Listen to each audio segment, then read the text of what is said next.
Here we have a family tree showing 3 generations, and we are trying to trace handedness through those generations. It turns out being left-handed is recessive. The only way to show a left-handed phenotype is to have 2 h's, or a homozygous recessive genotype.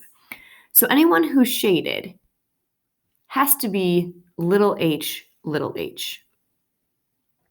That means that anyone who's not shaded is right-handed and therefore gets a big H.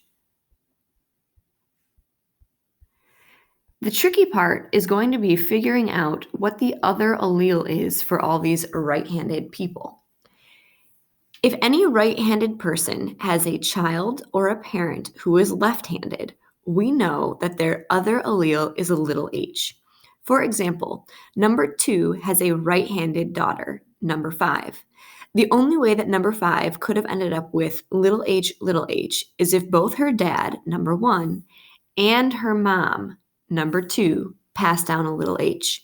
It's impossible for dad to give number 5 both of her little h's. One also had to come from mom.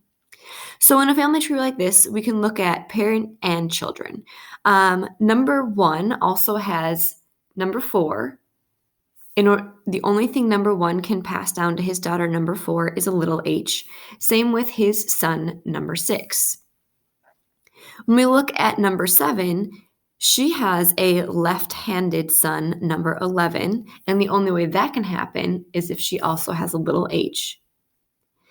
Everybody else on this family tree is a little bit interesting. For example, 3 doesn't have any parents, and neither of his children are left-handed. So there's no way for us to figure out what his other allele is.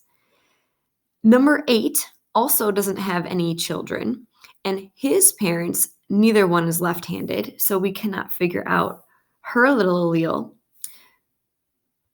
Same with number 9.